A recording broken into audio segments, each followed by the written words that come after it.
mana Merajuk Tanah Melayu dijajah oleh British pada abad ke-18 hingga 20 dan tahun 48 Milenium dibubarkan dan diwujudkan Persekutuan Tanah Melayu. Dan maka 31 Ogos tahun 1957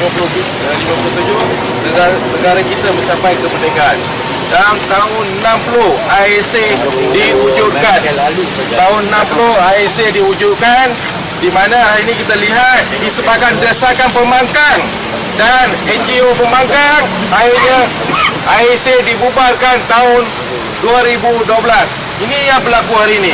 Hari ini Menteri KDN rasa diri dia kebal, maka beliau kata tak perlu wujudkan semula IAC.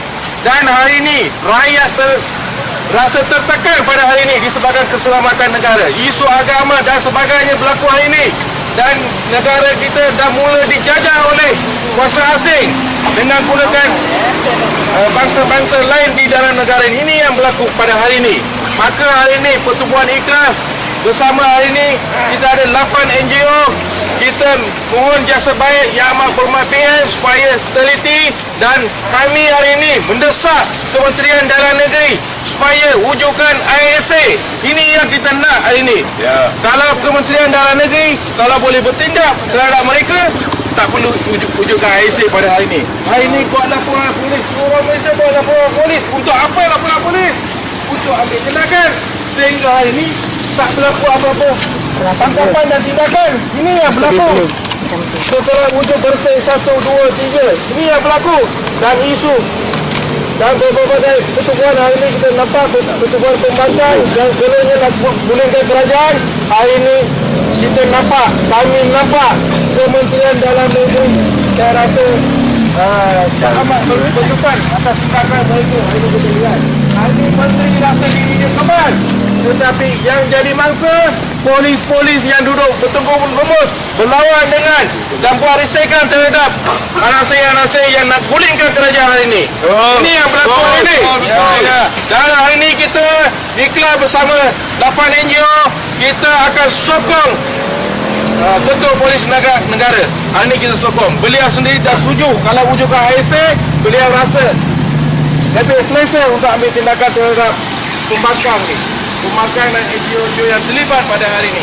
Dan hari ini kita minta supaya SOSMA, kalau IAC dah diwujudkan, SOSMA diteliti semula, dikaji semula, ketatkan undang-undang.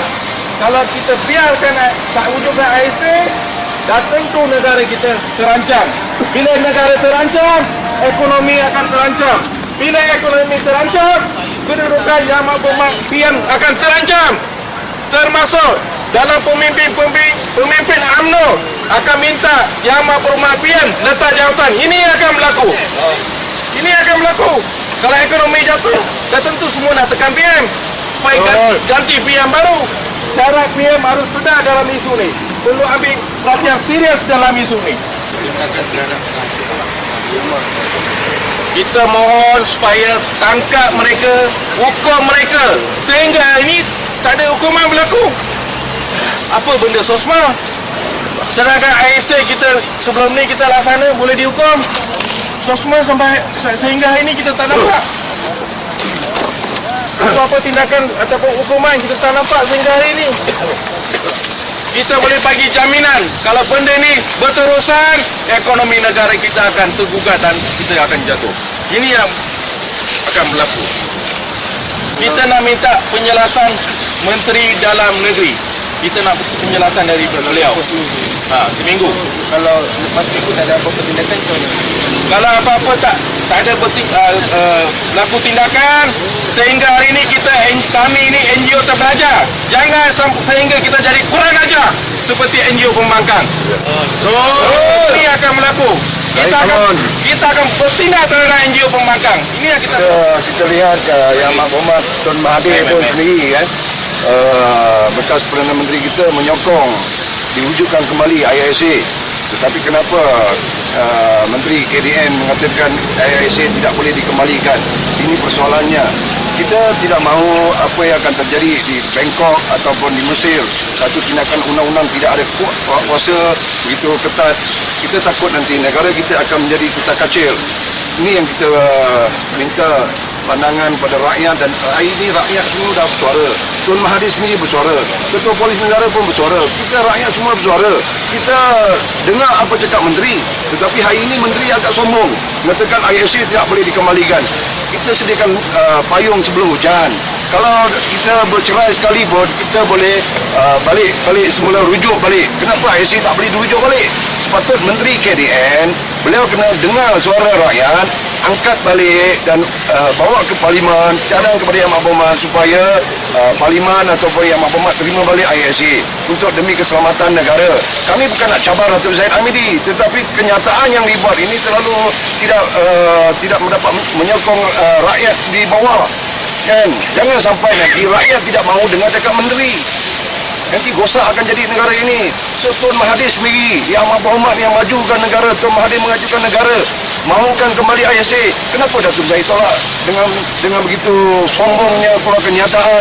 Sepatutnya Datuk Zahid panggil kami semua NGO duduk berbincang, dan bila dapat satu keputusan yang baik, baru diangkat fail itu dirujuk kepada Yang Mahkamah Perdana Menteri supaya IFC ini dikembalikan. Kami amat menyokong, kami NGO amat menyokong. Jika Datuk Zahid gagal, kami tidak agak-agak membuat himpunan pantauan besar-besaran di pejabat KDN. Ini janji kami NGO. Saya Zahid Hamidi, jangan sombong, jangan tidur lagi. Kan? Kita sayangkan kuasa mereka, kita sayangkan Yang Mahkamah Perdana Menteri, kita sayang semua segmen rakyat. Kita lihat hari ini isu Taliban Allah, orang-orang yang bersebelah sana main isu, kenapa tak ditangkap? Kenapa kes 1-2 report yang dibuat oleh Raja Melaka ditangkap dengan segera? Ini yang kita cakapkan, rakyat dah bercakap kedai kopi. Jangan sampai nanti PR14 sendiri mau fikirlah, jangan syok sendiri. Datuk Zahid Hamidi bangun, dengar cakap rakyat. Kami ni NGO ni bukan syok sendiri, kami ni dengar suara rakyat, kami bercampur dengan rakyat, kami turun padang pergi duduk kedai kopi. Akhirnya kita dengar kerajaan hari ini orang kata rumah tindakan tak ada. Kan beribu-ribu. Bayangkanlah satu NGO membuat report RM2. Kalau satu sekali buat report 2,000 kali dengan RM2, dah berapa 10,000 kerajaan ambil balik. So kita nak susul orang, dan kita sayangkan mereka. Ini sebab kita suarakan. Kami bukan buat datang nak getah, nak cakap untuk nak dapatkan apa sesuatu, tidak. Tapi kami sayangkan negara ini, kita sayangkan keamanan, kita sayangkan pimpinan kaum, duduk harmoni, saling menghormati, dan janganlah cabar agama Islam, janganlah cabar kedudukan orang Melayu. Kita tengok macam Singapura. Walaupun Singapura dia ada IFC, kenapa Malaysia tak ada? Ini yang kita ingatkan. Dan saya mohon jasa raya Yang Mahkamah Perdana Menteri hari ini kembalikan balik IFC. Kami rakyat Malaysia berbilang kaum sentiasa berdiri di belakang Yang Mahkamah Perdana Menteri, menyokong penuh kepimpinan beliau, dan saya harap menteri-menteri supaya semua bangun bekerjasama untuk membantu rakyat menangkap mana-mana pemimpin-pemimpin yang cuba membuat pecah kaca dalam negara ini, supaya ditahan, diambil tindakan di bawah IFC. Tanpa IFC, saya rasa Malaysia mungkin akan terjadi seperti negara-negara jiran, iaitu Bangkok, Mesir dan berbagai lagi. Sekian, terima kasih. Assalamualaikum warahmatullahi wabarakatuh. Saya Abdul Ghani bin Kulu Abdullah, Presiden Martabat Jalina Muhibah Malaysia. Hari ini kami NGO mendesak kepada kerajaan, terutamanya di bawah pimpinan Yang Amat Berhormat Perdana Menteri Malaysia, wujudkan balik undang ISA.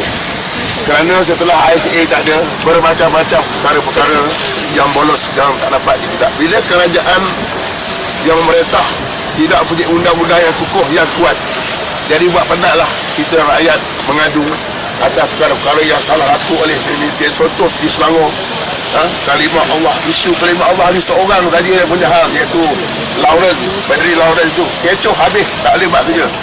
Mahkamah dah putuskan tak boleh guna kalimah Allah, sedangkan peruntukan Undang-Undang Negeri Selangor 1988 ada, tetapi dilanggar oleh kerana undang-undang tak kukuh. Kerajaan sendiri yang tak berani dan bertindak.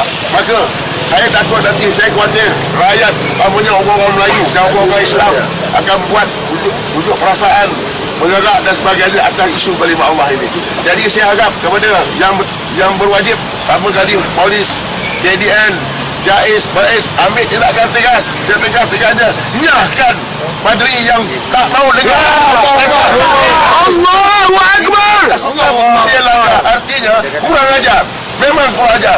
Nanti besok jangan salahkan rakyat. Kalau seandainya rakyat pergi berdemo dekat gereja, sekarang ni rakyat ataupun orang Melayu masih cool, bertenang, tidak membuat tindakan yang boleh menyalahi undang-undang. Tapi kenapa ada segelintir rakyat di Selangor, terutamanya Padri Lawrence itu, tak mau dengar arahan.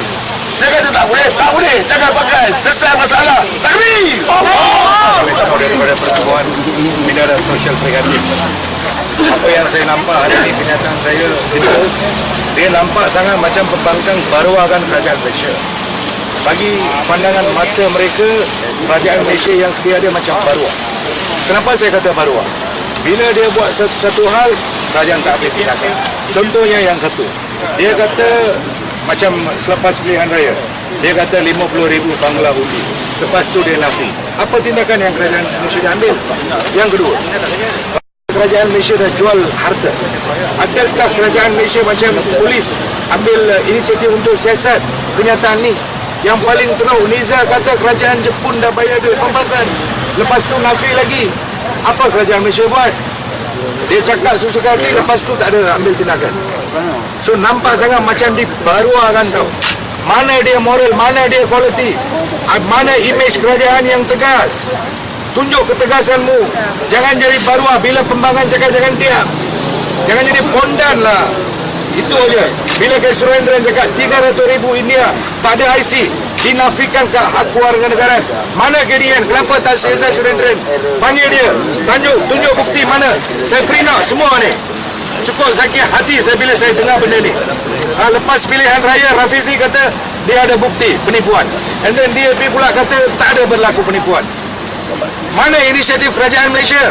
Kenapa tak panggil orang-orang yang dakwa ni? Sampai bila nak jadi baruah? Sampai bila nak jadi pondan?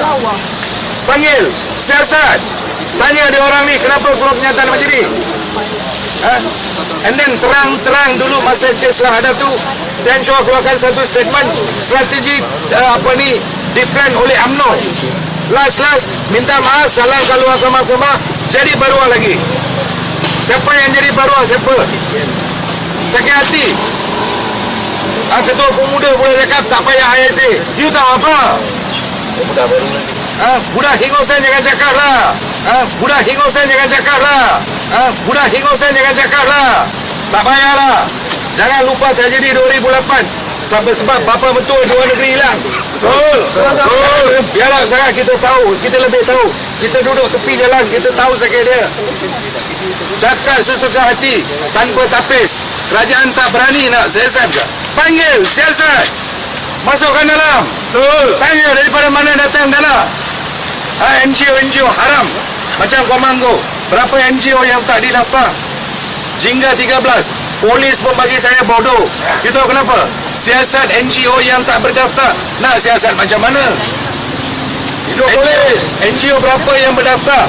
Senarai 75 NGO haram. NGO haram nak sokong bersih. You nak tangkap siapa? Nak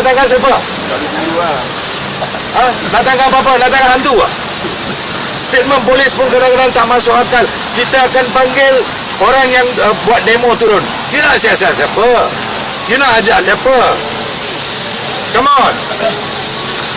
Dia orang ni pandai, pembangkang ni memang pandai. Dia orang tak daftar NGO, dia pakai nama NGO. Bila nak ambil tindakan, tak boleh ambil tindakan. Jadi nampak sangat pembangkang ni nak baruakan kerajaan. Itu sahaja. Ambillah tindakan, jangan tidur lagi. Hidup now.